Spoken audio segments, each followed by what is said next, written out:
Good evening, everyone, and welcome to the Alaska State Museum, Hashukahit, in the village of the Occoquan. My name is Addison Field. I'm the Chief Curator of the Alaska State Museums, and we're here, and we're going to have a great treat here tonight. The Kimball organ in the State Office Building is Alaska's last theater organ that is accessible to the public. The organ, built to accompany silent movies in the 1920s, is nearing its 100th birthday. A theater organ allows a solo organist to control an entire orchestra of instruments from a single console. Tonight, Alaska State Museum conservator Ellen Carrlee will give a brief lecture about the history of the theater organ, followed by a public discussion about the future of the instrument. We have some special guests in attendance, including Jonas Nordwall of Rose City Organ Builders in Portland, and renowned organist Jonas Nordwall, who we were fortunate enough to hear play today at noon in the State Office Building, and many of Juneau's own organists, musicians, and museum advocates. So let's get started, and please welcome Ellen Carrlee.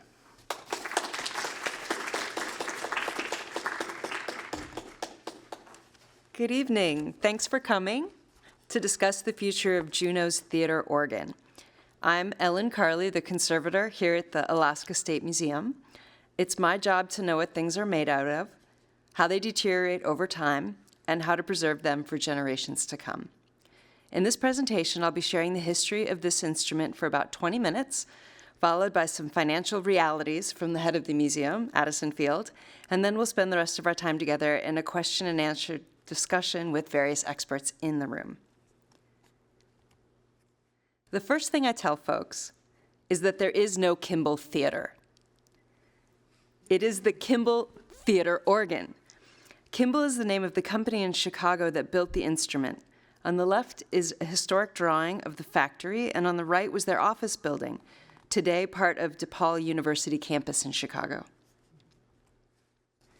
Our Kimball theater organ is a 2/8, meaning it has 2 manuals, like keyboards, and 8 ranks, or sets of pipes, for a total of 548 pipes. It is designated Kimball Pipe Organ, KPO, number 7019.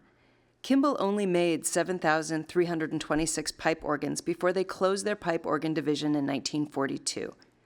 Note that pipe organs include most church organs and are typically meant to play church music or classical music. Theater organs are generally meant for entertainment, popular music, and the accompaniment of silent films. This organ was donated to the Alaska State Museum collection as object number 30688 in 1975 by Miles and Letha Remley. Miles is pictured here. They purchased it from the Gross family in 1970 when it was removed from the 20th Century Theater on Front Street in downtown Juneau. The Remleys donated it as a museum piece to be restored and made playable, to remain in Juneau, and to be installed in a public place. Senator Bill Ray was instrumental in getting funding in the state budget to build the secure chamber. The enclosure was especially designed by architect Frank Meyer and built by Niels Finn Larson, a carpenter whose excellent work is in homes throughout Juneau.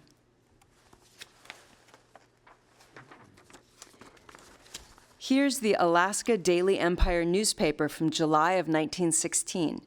Be Frank Monroe and our $15,000 Kimball pipe organ.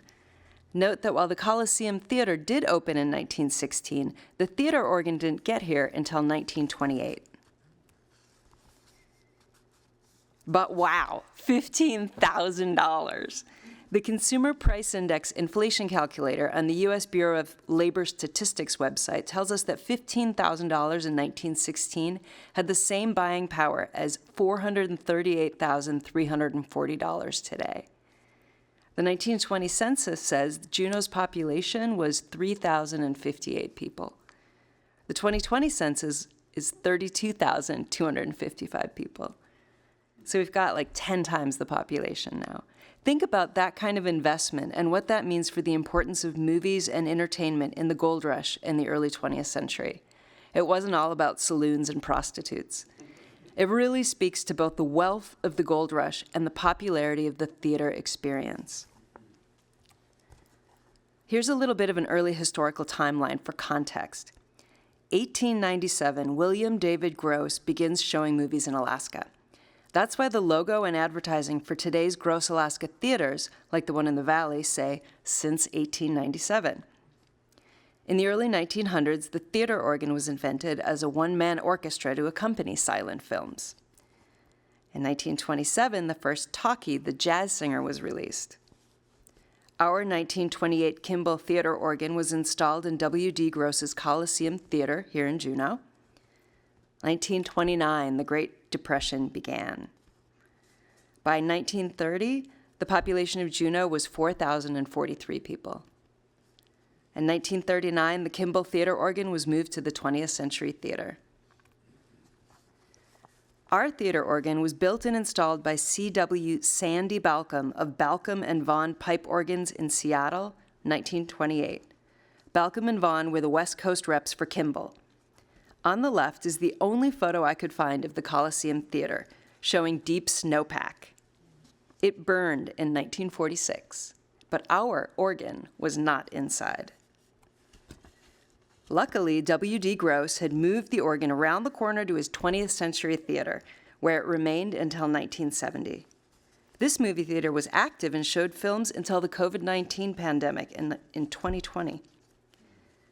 The fourth generation of the Gross family still runs a 5-screen Gross Alaska movie theater in Juneau, out in the valley. The late Carol Beery Davis was a beloved member of the Juneau music scene for decades and is a member of the Alaska Women's Hall of Fame. She came to Juneau in 1920 by request of John Spickett in order to be his organist at Spickett's Palace Theater, the competition for W.D. Gross's theaters. When she arrived in 1920, Juneau had a population of 3,058 people. The previous year, there was also a third movie theater, the Orpheum. But apparently 3 movie theaters was too many for a town of just 3,000 people, and the Orpheum closed. Here's the competition, Spickett's Palace, where Carol played. It did not have a theater organ. Today, this is the location of the Devil's Club Brewing Company, appropriately since Spickett's Palace itself was connected to a saloon. I have no images of the interior of the Coliseum with our organ, but here's an early image of a Juneau movie theater in 1910, the Grand Theater, later renamed the Palace. Imagine, no one has TV sets, or streaming services, or iPhones, or AirPods, or Kindles, no video games, no TikTok. Pinball machines were not even invented until 1931. Here's the stage of the Palace Theater in 1925 during a high school play. Note that it has organ pipes to the sides of the stage, but not our organ. Theirs would have been puny by comparison. Here's the Palace Theater again. Note the playbills advertising movies in 1931. Inspiration with Greta Garbo, The War Nurse, and a short called The Snappy Caballero. All 3 of these are advertised as Metro-Goldwyn-Mayer all-talking pictures. So unfortunately, our theater organ arrives in town in 1928 to accompany silent films, and just a couple years later, talkies were invented. But our organ was still being used inside the 20th Century Theater for many years as entertainment before and during intermissions of films, as well as on holidays and special occasions, such as the visit of John F. Kennedy, who gave a speech at the 20th Century Theater in 1958, and during statehood celebrations in 1959. This 1961 photo inside the 20th Century Theater shows Franklin W. Butte at the console of our Kimball organ. The photo was taken by J. Allen McKinnon, who was then a teenage doorman at the movie theater. Franklin Butte was a radio engineer who came to Juneau in the 1950s. Thanks to him and a few other passionate organ aficionados, such as J. Allen McKinnon, Fred McInnes, W. Ray Howes, and Robert Gregg. The organ did not die, in spite of various damages and troubles over the years. Here's the iconic horseshoe console, part of what sets a theater organ apart from a conventional pipe organ you might see in a church. Because the organist is a one-person orchestra, they need to be able to reach all the different controls. You'll see 2 keyboards or manuals surrounded by an arch of stop tabs, And then there are foot pedals, which are like another keyboard for the feet.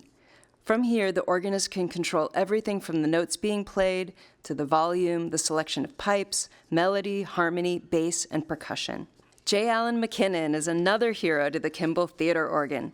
He was Carol Beery Davis's star organ student and went on to study music in college. He has been playing this organ since 1961 and has been the institutional memory and a major advocate for its care. Here's a powerhouse, Connie Bucheever. Another member of the Alaska Women's Hall of Fame, this arts advocate and theater professional was instrumental to a great many projects, including the founding of the Juneau Arts and Humanities Council, the Alaska State Council on the Arts, the 1% for Art program, and the Juneau Douglas Little Theater. It was under her leadership in the 1970s that the Save the Organ Committee organized the fundraising to restore the organ. The Juneau Arts and Humanities Council set up an account for tax-free donations. The price tag for the restoration was $30,000. Senator Mike Gravel secured a $10,000 grant from the Lilly Foundation, and Senator Bill Ray helped find money in the state budget to construct the protective organ chamber. Balcom and Vaughn Pipe Organs rebuilt the organ in Seattle. Sandy Balcom was the original builder of the organ, and his company was the one to repair it. Balcom and Vaughn technicians Don Myers and Bill Bunch worked with Franklin Butte to install the organ in the 8th floor atrium of the State Office Building in 1977. The $30,000 restoration cost in 1977 has the same buying power as $161,848 today. Also note, the population of Juneau in 1980 was 19,528. That's about 60% of today's population. A newspaper clipping from the 1977 dedication. The caption reads, "It's the closest I'll ever get to heaven," said Carol Beery Davis, who has played the Kimball organ since it was installed in the old Coliseum Theater in Juneau in 1928. She was the first to play the organ publicly when it was dedicated in the State Office Building. J. Allen McKinnon and Frank Butte also played to a packed house during the 1977 dedication. Even the governor, Jay Hammond, was in attendance. Since that dedication in 1977, there have been regular concerts Fridays at noon. They are free and open to the public. Dick Engen, former director of libraries and museums who used to schedule the concerts, said, "I believe the organ helps people relate to the state in a more positive manner. The lobby seems to have been built with it in mind. It gives people reason to come to the state building aside from dealing with the bureaucracy." With an average of 20 to 50 people attending each performance, the organ has entertained and inspired tens of thousands of visitors and Juneauites. Our current theater organists include J. Allen McKinnon, Lori Clow, T.J. Duffy, and Alice Branton. Every year, we hear from visitors to Juneau who request an opportunity to play our organ. For example, KTOO's Rain Country TV program back in 1985 featured famed organist Gaylord Carter visiting Juneau with a group of organists on a cruise ship. Jonas Nordwall was here in 2019 is in the room tonight to field some questions. I've included some YouTube links here for future reference. The 1970s were an important time for the theater organs. It was an era of the dinner theater craze, and pizza parlors across the country installed theater organs as a family-friendly entertainment, often with very theatrical performers. On the left is an image of one such institution that was in Alaska, Uncle's Pizza in Anchorage. The American Theater Organ Society estimates perhaps 3,000 theater organs were built in their heyday a century ago. Today, about 1,000 still survive worldwide.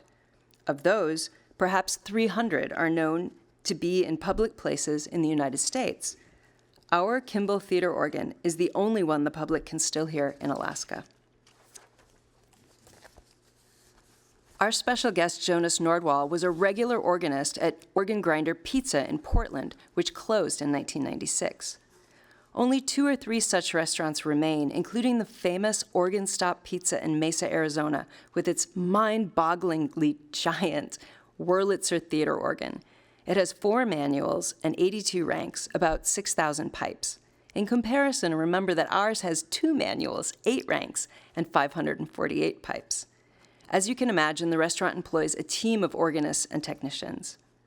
The next phase in the evolution of restaurant entertainment was Chuck E. Cheese Pizza Time Theater, invented by Nolan Bushnell, the co-founder of Atari. You can understand how video games became part of the family-oriented pizza dining experience. For many years, our organ was maintained and tuned on sporadic visits from John K. Moore, the last remaining employee of the company that built the organ. His last visit was March of 2020, just before the pandemic, and he passed away in 2022. His good friend and colleague, theater organist Greg Smith, helped us find Rose City Organ Builders of Portland. Co-owner Chris Nordwall is here tonight to help answer questions. Also in 2020, I was fortunate to run into Bruce Simonson, active in our local Juneau music scene. He helped launch an organ committee through the Friends of the State Library, Archives, and Museums, bringing together local passion and talent to brainstorm support for the organ. Here you see organ supporters Marty Phelan and Tim Fulham making some minor repairs. Not being played during the pandemic was hard on the instrument, and age is a challenge for all of us. The organ is a complicated electro-pneumatic machine featuring miles of wires that are cotton-covered and cannot legally be reinstalled without bringing them up to code. The organ is also loaded with magnets and valves and moving parts of many kinds. There are leather and rubber parts that have simply dried up and worn out. There's even a piano attached to the console. It's somewhat unusual for a theater organ to feature its own piano, but ours is indeed original to the organ. It has not been operational for a number of years. These shutters that control the volume and allow the sound out of the chamber were regularly getting stuck recently, impacting the quality of performances. More than ever, the organ suffers from ciphers, stuck notes, dead notes, and other problems that make organists reluctant to play it. Without being played, the organ will degrade further and cease to be viable. Alaska's last theater organ will die. This image shows Chris Nordwall of Rose City Organ Builders tuning the organ in 2023. By the numbers. Donations and creative museum funding can probably keep the organ maintained and tuned at the cost of a few $1,000s per visit. In 2027, the organ will have lived in the state or office building for 50 years. In 2028, the instrument will be 100 years old. The time has come to consider a once-in-a-generation rebuild. Rose City Organ Builders estimate such a project will cost in the neighborhood of $250,000 to $300,000. Does the public want this to happen? This is what we're here to discuss. I'm going to turn over the podium to Chief Curator Addison Field for some financial realities. My name is Addison Field. I'm the Chief Curator of the Alaska State Museums. There's two state museums, the Alaska State Museum here in Juneau, which you're in right now, and the Sheldon Jackson Museum over in Sitka, and I coordinate the curatorial programs for those two museums, and what that means is exhibits, collections, statewide services, education, and then any admin stuff. I make sure all the different curators, different departments are talking with each other and making sure that we are allocating our resources most appropriately. I'm going to talk a little bit about budget, and this is a very simplified budget, so I'm just sort of starting at the beginning here. But if anyone was to go into onto the State of Alaska's budget webpage and look up the Alaska State Museum, this is essentially what you'd find, that bit in the box up there. We get $1.8 million for personal services, $9,000 for travel, $437,000 for services, which would be like contracts and various assistance of different kind, and then $31,000 for commodities. That's sort of the nuts and bolts and widgets, etc. So in that personal services line, that pays for the 12 people that we employ at the two museums. That's 12 people at the Sheldon Jackson Museum in Sitka and here. That's what we have.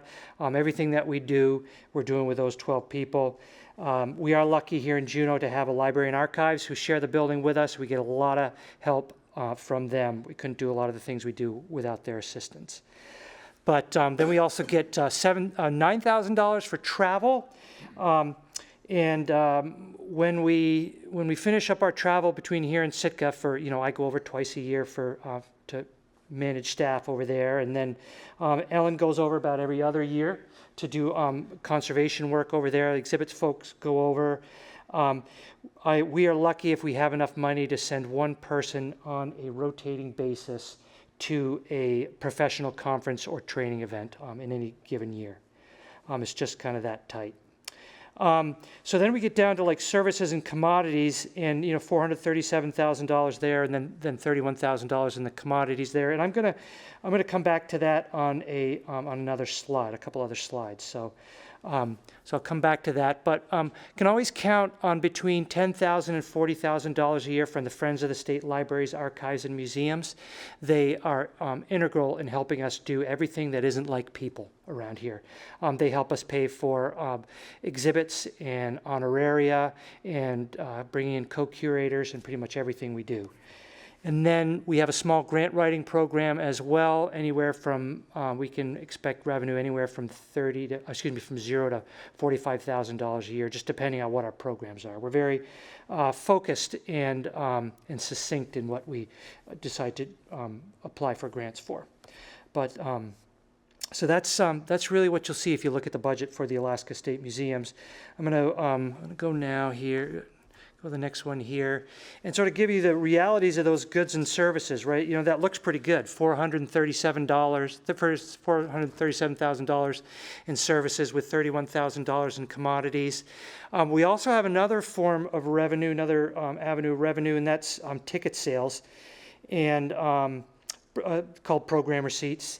And we can usually count on between $409,000 and like 520,000 a year from ticket sales at both museums. So that looks pretty good, right? That looks like $1 million. We could have $1 million to run this place. Well, that's before we start getting our expenses taken out. And through those lines, we're paying for facility maintenance and grounds work. We're paying for temporary labor and security. During that summer season, that summer tourist season, we usually have about $100,000 towards additional help to run the front desks at both museums and security. And then we get charged back money as well down there under that consolidated services. Those are expenses that other people in the state of Alaska do for us. Information technology, human resources, administrative oversight like payroll, legal, and financial management, stuff that we could not operate the museums if we didn't have.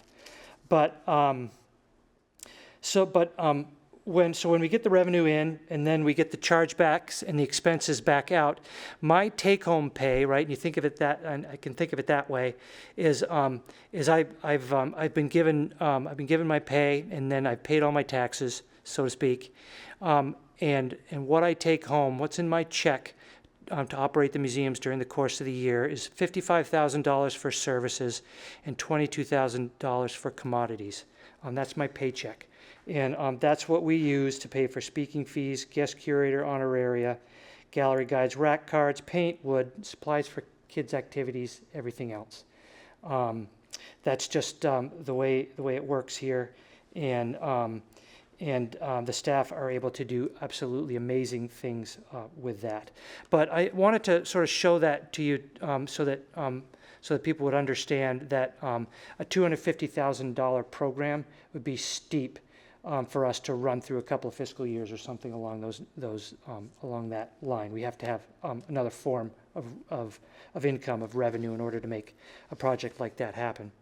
And then, so then I was going to talk a little bit about grants, and mentioned that we do have a grant program. Grants are a possibility. We run small grants through the Friends of the State Libraries, Archives, and Museums, in the case of if it's here in Juneau. And generally, the guidance is for us to run anything $30,000 to $35,000 through the Friends. And the larger grants we run through the state of Alaska. That's not a hard and fast rule, but anywhere from $30,000, $35,000 to $375,000 we run through the state. Now, running a grant through the state has structure of its own. we're best to know a full fiscal year in advance so we can adjust the budget. We have to get budget authorization to sort of make that money if we're going to get a big grant. And then we also have an overhead fee that we have to pay to the state so they can manage that around 7%. So if we're looking at a grant of $250,000, then we got an overhead fee of what, $17,000 or $18,000 in addition to that we need to think about. Now, none of this is meant to scare you.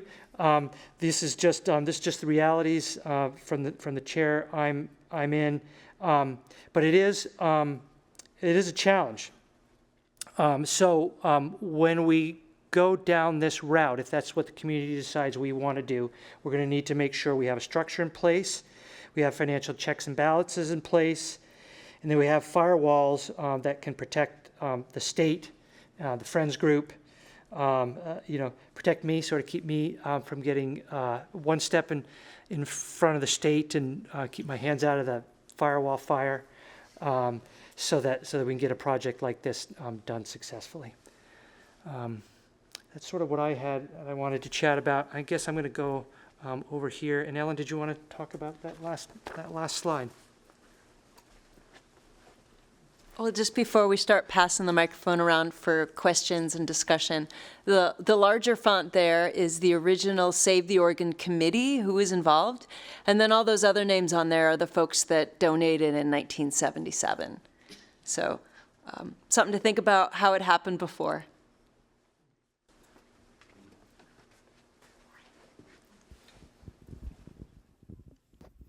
Does anybody have any questions for any of us? Go ahead.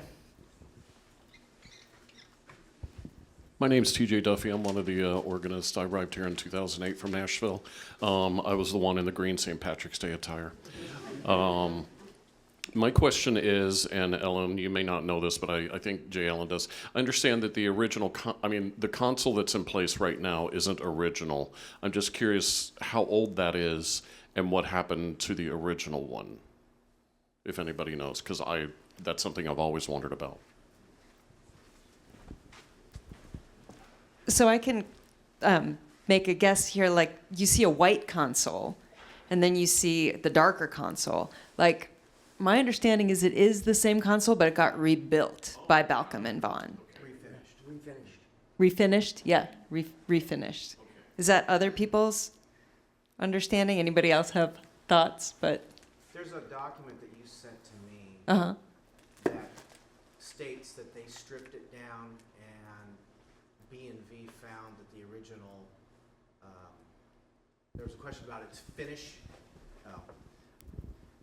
Balcom and Vaughn thought that either it was mahogany, but they decided to get as close as they could to the stain color that the original wood would have been. So same console, different color. Other questions?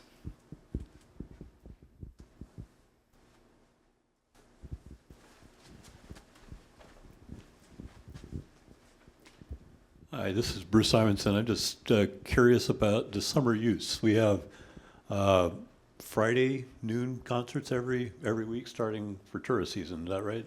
And Duffy, you play on those? So it's pretty active in the summer for sure, at least as long as the instrument is playable, right? Is that a question, I think?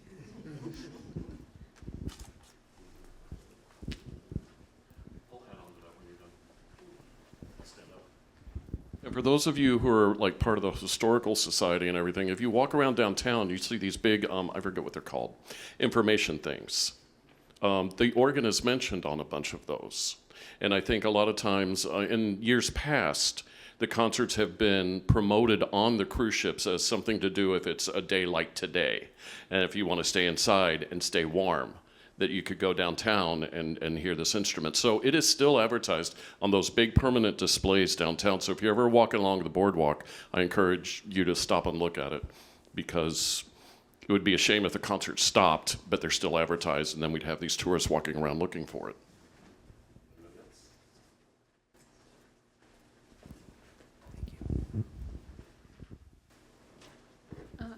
This may be off topic or too early, but my question is whether you've identified any grant-making organization that would match a fundraising effort?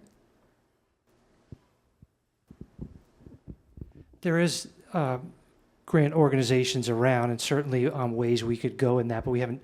We're aware of some, but we haven't targeted any. No.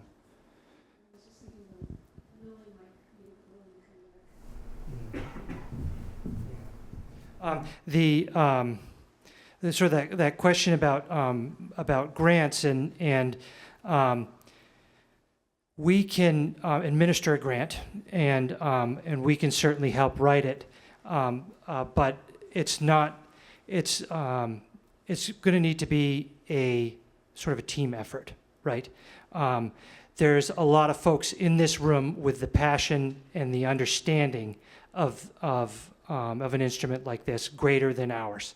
And so if we were to decide to commit to this, we would hope that we would be able to get a crew, a team, a committee together that would passionately pursue grant writing and fundraising. So along those lines, after Jonas Nordwall's lovely noontime concert today, a few people stuck around afterwards and said, should we start a chapter of the American Theater Organ Society here in Juneau to connect us to smarter people all over the country who have already tried to fundraise for organs? So I'm wondering, Jonas, if you might tell us what you know about that? Okay, I've been involved with the American Theater Organ Society since I was a high school student. I've served on their board of directors, and for the past 18 years, I've been the director of their educational program. And at its height, the organization had about 6,000 members, and of course now through attrition and the age group, we're down to about 1,700 members. However, the Treasury is the largest it's ever been, and we are presently in the mode of basically awarding grants to projects like this. It may not pay for the whole thing, but it certainly would be a pretty sizable start for you. And I can speak to the process. In fact, I was talking to Bruce, actually back in 2019 when I came up to play the dedication at Holy Trinity, about it'd be really great since you have such a unique setting for this instrument. And basically, you are one of 3 places in the United States that has an instrument in a museum. Grand Rapids in Michigan has one, and then the St. Louis City Museum has another one. And there's no other museum. In fact, most of the instruments that were mentioned as survivors are in private settings. I would say maybe there's about 50 in public settings through the United States, but like the family that donated the instrument to you, there was a lot of people like that, and they loved the organ sound, and of course when they got it, and they're thinking, where am I going to put this thing? And the instrument itself does have a future. And it's like with our summer youth adventure, we put through 15 kids each year for a week program, and we take it to different cities. And this next year it's going to be in Portland again. And the kids are very enthusiastic. They're very creative. And, they bring a new approach. It's not just being able to do things in a historical manner, but, okay, what are you listening to? Can you figure out how to make music on the theater organ with that? And you'd be surprised when you hear what the kids are doing. And as I mentioned, I've encouraged you folks to get an organization going up here with us. And I think you'll find it very beneficial in the long run. Ellen? Do you have more questions or thoughts? Irene? Thanks. My question was, and I might have missed this, but you're asking, do we want to move forward with this? What would you guys need to see in order to hear yes?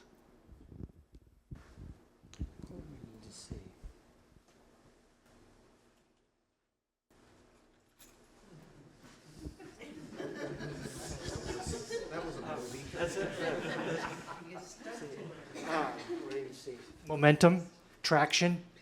See a group of people dedicated to making something like this happen.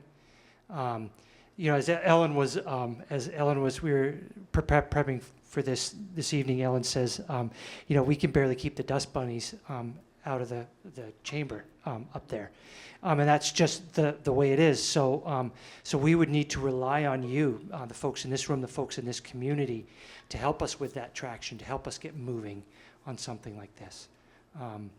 It's the community that's going to help us push it forward. I don't know if I answered that question for you, but We might not have an answer at this Yeah. point. yeah. And then the other question is the relationship with Friends. Are they, if they get a large amount of money, is that money also going to be subject to a 17% management fee, or is that handled differently? Generally, their fee's much smaller, and we might have to convince them even to take one at all, because they're volunteers. But if it's a if it's a $250,000, $300,000 project, then they're going to be putting in some work on it, and we need to ensure that they can make ends meet and pay their bills too. But And just to clarify, I might have been confused on their role with this. So if we were, I assume they're a tax-deductible charity. Okay, and so if groups got together and were able to focus funds towards them, they got $250,000 for this project, then I guess the Friends would give that money to the state to manage at that point? not necessarily. Okay. No. However, that I can't really tell you how the whole thing would happen, right? Because it's really going to depend on where the money comes from, right? If it's if we found a federal grant, then that we'd almost assuredly have to do that through the state, right? But there are other avenues and mechanisms to do to do things differently. What's nice about the Friends is that, generally speaking, it's a lot easier to work the money there. And then what's nice about the state is that there is a lot more structure, and there are a lot more sort of financial safeguards there. So there's it all depend on sort of how things roll out. Back here.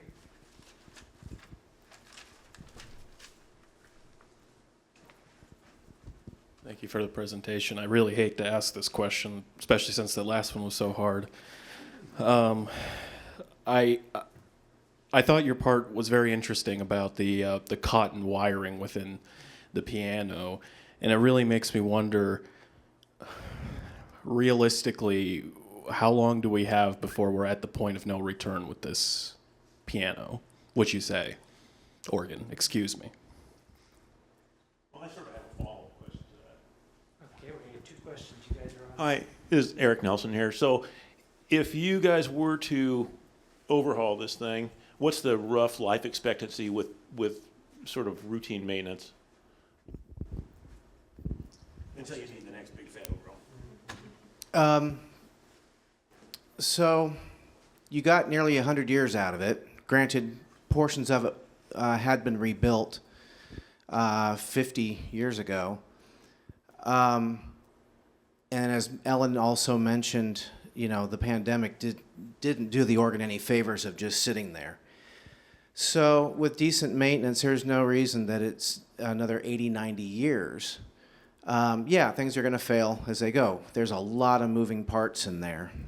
Just to make one pipe speak, you'd be pretty surprised at how much stuff has to happen down a chain of events to make that happen. But, it's the next generation. I mean, that's sort of same thing that when we work with church committees, a lot of the folks that show up to those meetings are the ones probably that were in their 20s when those churches invested into those instruments. It was their parents that sat on that committee, and they're paying it forward for the next generation. The point of no return, the organ, It's holding up as best as could be, be expected, but at this point, from what you're hearing, especially what you heard this afternoon and what other organists have to go through, there's a lot of stuff that you're doing in the moment to make sure that the song gets played correctly and you can get to the end without fire shooting out. Okay, that's a little extreme, but that would be the ideal, is that an organist gets to sit down, turn it on, and everything does what it should do. The brakes aren't going to go out. The dash lights aren't going to start blinking at you. But you certainly have a while as far as to keep the momentum and keep this thing sounding.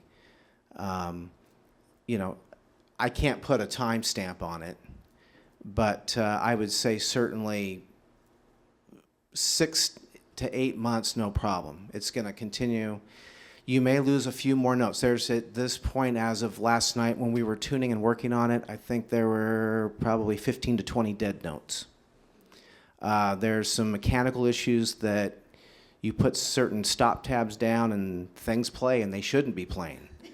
So it's, and that's up to the organist, that they have to play around those little follies at this point. And when that time comes, they'll know.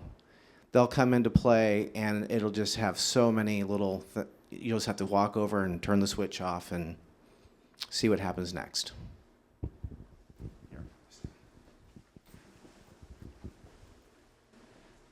Yeah, so this is a follow-up for Chris to explain a little bit about what your proposal is for, how you would restore it, because you know we've talked about these cotton wires, we're going to get rid of those, and maybe just explain in layman's terms what you're planning. So when we, and there's an important distinction between rebuilding and restoring. My proposal that I provided Ellen is not a restoration. We're not restoring a 100-year-old. Some parts are going to be rebuilt and restored. It's sort of like taking a 1927 Ford, and we're going to put ABS brakes on it. There's going to be creature comforts that the 21st century has brought organists that make their job a lot easier. What general public hears, it's going to sound like the same instrument. 90% of it's going to function just like it is now, except you're going to have some parts that are digitized. Right now, out of the back of the console, you have a big umbilical cable, hundreds and hundreds of wires that runs through the wall, and then it connects to a junction board. In the rebuild and updating, that becomes a Cat6 cable. So the only connection between there is an AC plug, Cat6 cable, and everything happens through a data line. That limits a ton of points of failure. In some cases, you're simplifying, which is good. If something goes wrong, if it's in the digital side of things, you're talking about replacing a board. And it's, as of last night, we spent probably 30, 35 minutes trying to isolate what was going wrong with a couple of notes.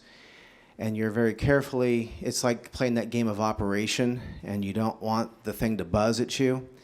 And there's all these hundreds of cotton-covered wires. That all goes away. So the rebuild is stem to stern. Everything you see behind the glass in there is going to have some sort of attention to it. And it's also why we would be able to put a 10-year warranty on it. There's a little peace of mind there that the work being carried out is going to last. So it would last for another 50 years or so? Well, again, at least with decent maintenance, you have at least another 85, 90 years. Yeah. Two questions. One, how long do you anticipate the restoration or repair to take? And two, we have a unique instrument here, something that's very historic. When you go through and do all of these changes to it and upgrades, what does that do to our historic instrument? So timeline, we figure about a year. We're not a huge company, so we have ongoing clients that we take care of. But basically, by the time it gets packed and loaded and it arrives in Portland, it's about a year before it comes back. The second question that's a good question. That's where you have to make a decision as to a rebuild versus a restoration. A restoration,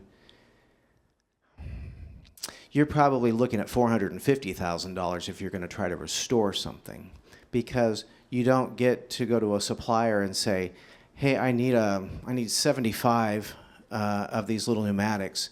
Oh, you don't make them anymore. Can you make me some custom pneumatics? So restoration costs just start going astronomical. You have an instrument that is in a unique location. You're trying to broaden its reach, maybe even broaden some of its musical opportunities, and it needs to be something that performs and functions 100% of the time, every time an organist sits down to use it, and whether it's a local organist or a guest organist coming in. So I think the benefits outweigh, especially when you're looking at a budget, of rebuilding and updating the instrument. Unless somebody wants to come forward with close to $500,000 and say, it needs to be restored, here you go. By the way, I have no financial interest in Rose City Organ Builders. He's been on his own. I spent my career, 32 years of it, with the Rogers Organ Company as their product marketing director. And then after a few little confrontations, I kind of jumped ship and went with the Allen Company and helped them do several things. Luckily, I didn't have to move to Pennsylvania to do it. I could still stay in Portland. And all the time that question is being asked about, the preservation of an instrument versus looking forward.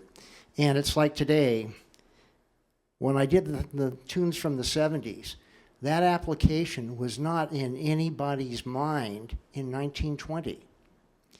So in the bigger business, and again, because of my background where I was involved with design, you try to think about how many ways that instrument is going to be used. You can't just design an instrument for yourself personally. And there's some cases, especially in the church organ world, where they have relied on keeping an instrument historic. And in some cases, they were talking about doing historic back to the 1700s, where they used different tunings. And they found out you can't play the organ for any hymns that have been written since the 1900s, because we use different tunings. Again, I would encourage thinking about how you can expand the use of this instrument. Maybe you get a high school group, or maybe middle school, or somebody that's musical. They come in and they play a piece with the organ. Not just their own piece, but the organs with that, or a choral group. And this is really important. It's important in the arts. If you look at what's happening in the U.S. now with arts, there's so much activity going in where there's partnerships between various art groups. And it has to be that way. And the one thing we can't do on the organ, we don't have the laser light shows. We don't have the smoke and mirrors. We can produce music. And so you think about, if you want the laser light shows and the smoke and mirrors, you get the kids come in. They know how to do that, and they do it quite well. And as I mentioned, working with these kids, we put about 200-some kids through this program.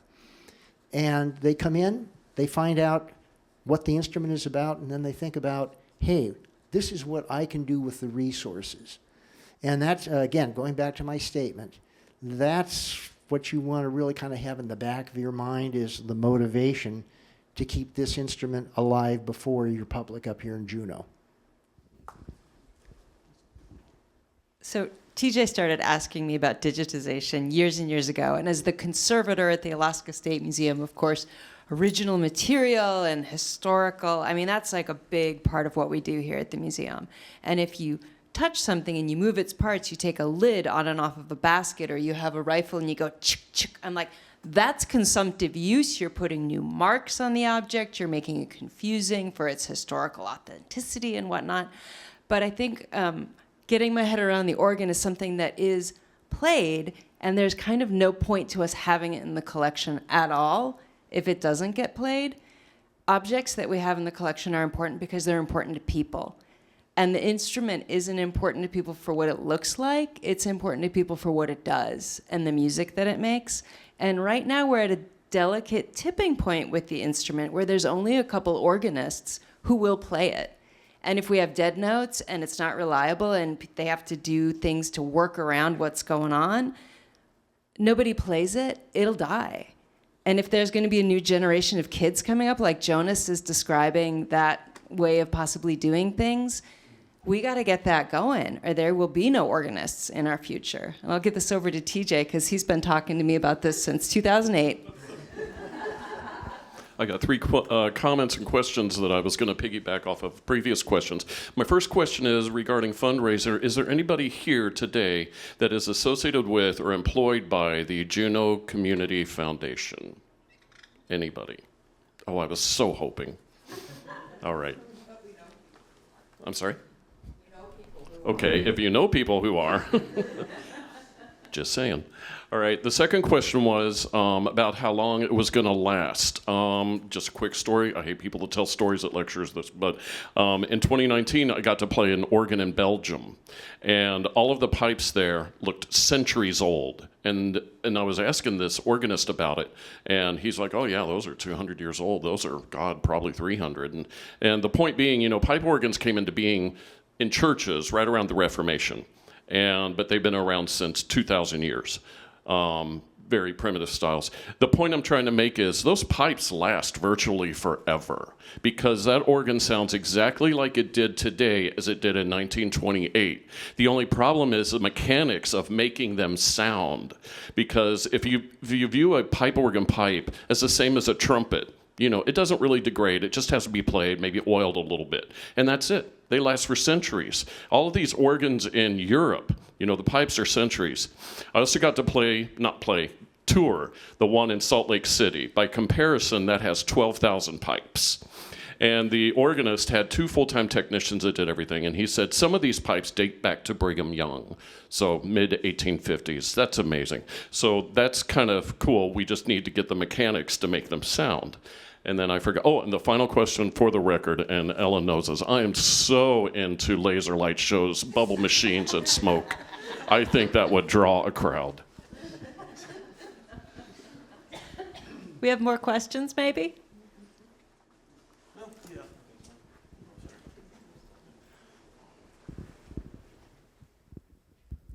Just to be clear as to how this would go, the museum owns the organ. The museum has a limited capacity to go grant hunting or committing a whole lot of resources to it because they have a wide variety of things to do. So basically there needs to be another organization in charge, and that would include grant writing, talking to the community foundation, because that is a good place for that people are willing to park their money. They might want to give to the arts, and then an organization devoted to the organ would still have an opportunity to receive some arts funding from them. And we have some generous arts organizations in the state, and maybe for sentimental reasons, maybe the Eli Lilly Foundation would be interested. I used to study in their library at Earlham College many years ago.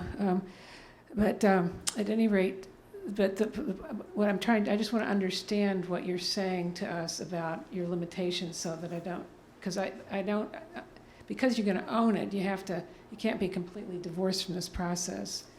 But at some point, we're going to have to sort of focus a little more on how that relationship will work as we're asking people for money, and as we're asking people to administer money for us. Where is it going? How is it going to be spent? Who's going to be in charge of what? That's those are all things that are going to have to come together, and you can't react until there's an organization talking to you, basically.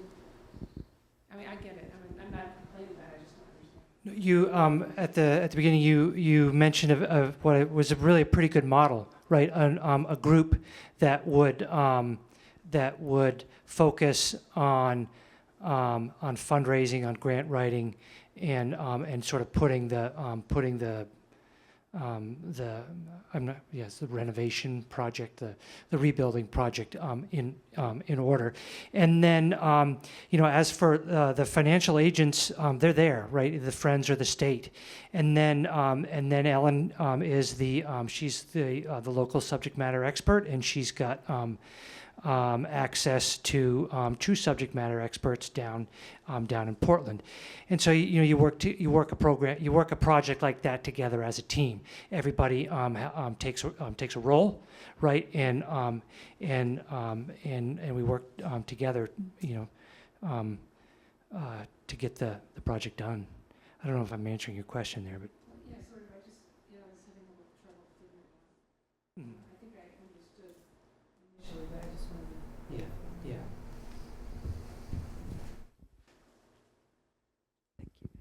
So to follow up on that, I just wonder if people that are here that are willing to help, make sure Ellen has their contact information. And so then that can, get to the point of having people that are really willing to be on the committee that helps Friends of the Library is. Oh, okay. Oh, great. Okay, I didn't see this. Sorry. So anyway, that's what we need. And if there's a leader that wants to step up and take charge, that'd be great too. This last question is for Ellen. If somebody wanted to donate to this, how would they do it? Friends of the Library. You were probably going to go back. Well, there is the Friends of the State Library, Archives, and Museums has an organ fund with the Friends organization currently, which accrued a bit of money that we were able to bring the Nordwalls up to tune the organ, have this presentation. So there is a little bit getting going with the Friends organization. The Friends is really key to helping us kind of get this organized and get it going a bit. I'm not necessarily advocating for this, but is a change of ownership or location on the table?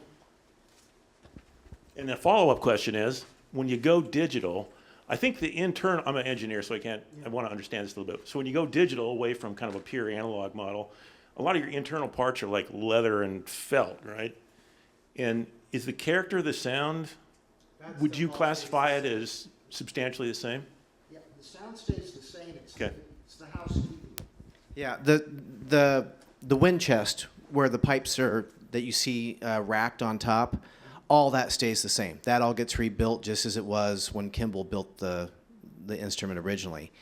What changes from the keyboards and then the stops that turn the different ranks on and off, those right now, those stops are turned on and off pneumatically.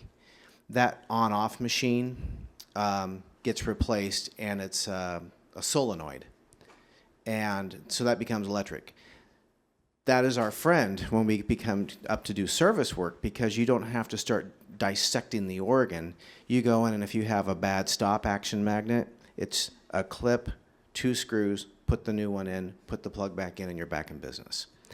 And then the digital portion of that is you've got a computer in there that is taking all of your keystrokes basically and multiplexing that, sending it to the chamber, and then understanding what all the pipes need to do when you're playing. The benefit also that you get with that, though, is record and playback features. If you wanted to demo the instrument for a tour group, but an organist wasn't available to do that,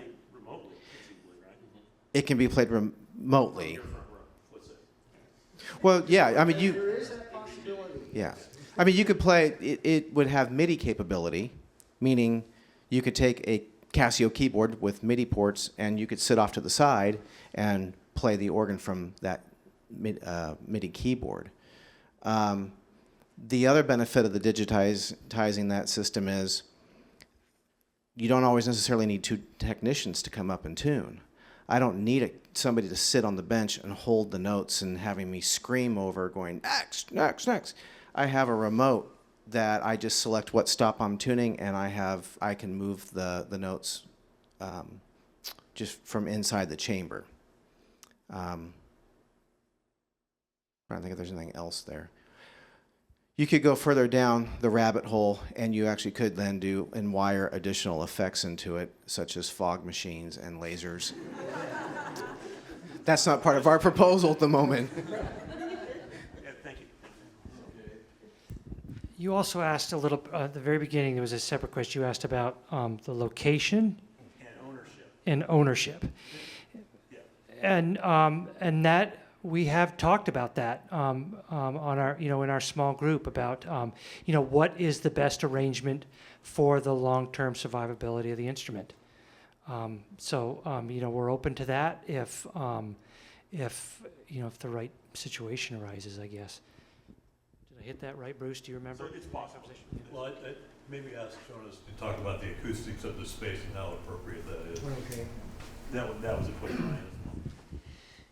Your installation is very unique. You have a theater organ, and in the original concept of the acoustics of a theater, the room was pretty well what we call dry. What you have in your state office building is what's deemed as wet. It's like in a cathedral. And there are a couple issues that creates for especially more amateur organists, because unless they are really well trained how you articulate sound when you have that kind of reverberation, sometimes you don't get the best positive results. The nice thing about doing a relocation, let's say if that were to happen, let's say some space over here, you could find a space that's not as resonant for that. And, the sound of the organ is still going to be basically the same. But having said that, the sound of an organ is not just dependent on the pipes. It's the room that the organ is in. And even though, like with digital electronic organs, you can have as many identical instruments as you want from a manufacturing standpoint, but they're going to sound different because of where they are finally placed and what the acoustics of that room is. Another thing that crosses my mind is thinking about doing something, kind of like the Fox and the laser light show, through the MIDI system. And everybody nowadays has a MIDI system. That's just a standard feature. Yes, you could have lights set up where you press a C, one color comes up, D is another color. I mean, if you really wanted to go down that pathway, it's very simple. It's not an expensive thing like it used to be when everything was analog.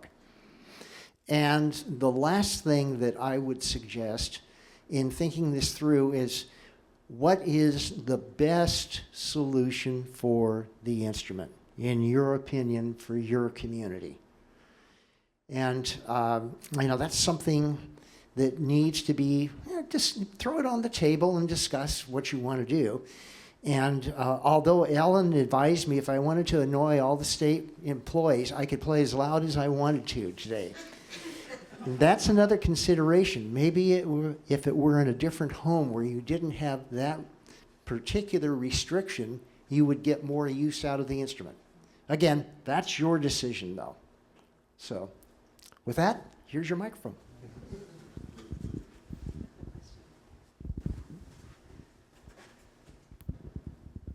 So I think there are problems with the enclosure, not just the stops, faults with the electrical system, but also, as you say, the acoustics in that space, and then not all of the state employees enjoy the noise once a week. And then there's the question as to how committed the administration really is to having that there. And I would point out that Plans are afoot to build a new performing arts center sometime over the next few years, and perhaps there would be an opportunity to find some synergy there. It would be nice to have the organ placed in a place that is specifically for the arts and not as a sort of afterthought and an impediment to people who are trying to go out and get their lunch. I wanted to ask if there is the plan is to repair the piano. It sounds very interesting that there's this piano that's part of this instrument, and it's not entirely clear if that's going to be part of the rebuild or if it's going to get rebuilt into the past. Clarify that. Short answer is yes.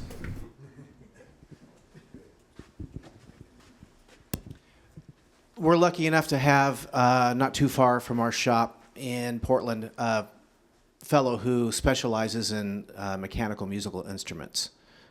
So that's where I got my number. I called him. I sent him photos of the piano in its current state.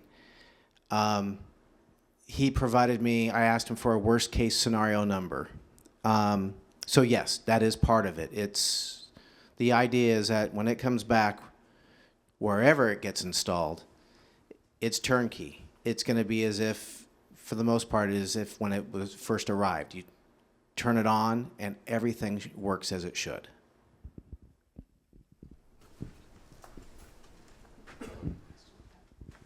So when I first got here, like 20 years ago, and this piano wasn't working then, J. Allen McKinnon was like, that goes with the organ. I'm like, really? You know, Juneau Jazz and Classics has someone come in and tune it and play it from time to time, and it kind of has its own separate life. And J. Allen was always like, no, really, it goes with the organ. Nobody believes it. And then you open it up and it says Kimball on it, and it's got all these dates inside from the people who've tuned it and done stuff with it. So can you tell me, if it was actually working, would someone be at the console and do the keys move by themselves like a player piano? Like, what would we expect it to do? Okay. Actually, the keyboard itself would not be activated, but the action underneath the keyboard, where the strikers hit the strings, yeah, they function. Also, there is a control button on one of, I always call them the gas pedals, you know, what we do for controlling volume. There's, you know, a button there that activates the sustain function on the piano. So you basically have the same control. The difference is you don't have the graded difference of sound that you can create when you're playing a piano keyboard and you're striking the keys very heavily or very lightly. I mean, the action, let me back up and say you could have maybe two choices. And when that happens, it's usually a stop tab. It says piano loud, piano soft. That's the usual solution for that.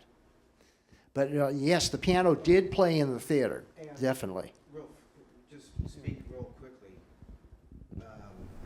How many organs actually had pianos as part of the sales package? The piano on the organ was a major sales feature for many companies. And probably the company that had most sales with it would have been the Wurlitzer Company, because they were the largest manufacturer of theater organs. And from a historical concept, it's like having the drums and everything. How that came about is before they got into the theater organ business, they were building carousel organs where you had the drums and the cymbals and all that. So it was very easy for them to take that part of their technology and adapt it to the pipe organ that they were building. So, and, you know, I mean, and again, the idea was it was a one-man band type thing. And let me tell you, I know from stories I heard from older musicians, people who were playing in theater organ or theaters who were in orchestras hated the organ. And amongst them are very important people like Eugene Ormandy, who ended up as the conductor of the Philadelphia Symphony. Because when he was young, he was playing at the Capitol Theater in New York City as a violinist. They bought an organ, and the orchestra went away. So I don't think you have that issue up here, though.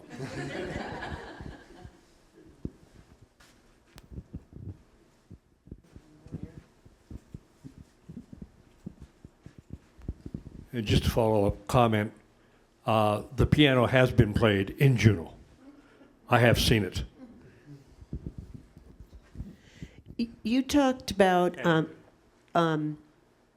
maybe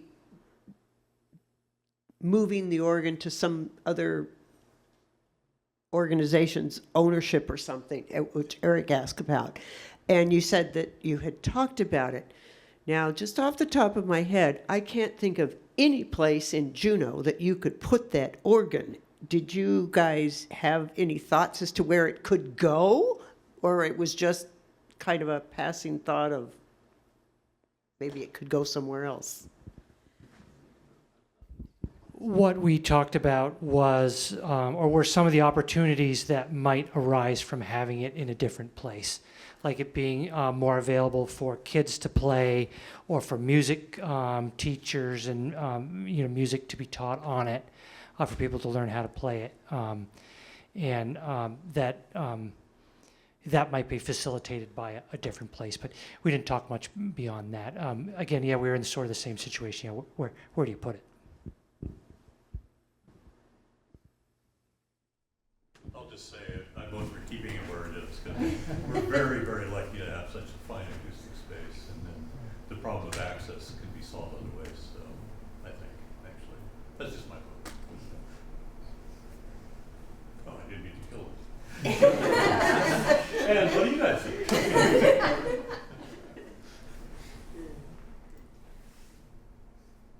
All right. So what are we going to do next week?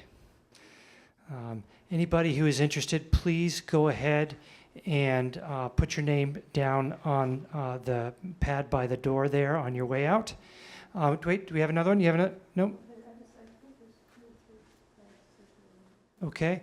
And then Ellen has a lot of emails and telephone numbers, et cetera, so we'll be reaching out to you. And then if you'd like to get a hold of us, please go ahead and do that. And we'd love to talk with you about any ideas you might have.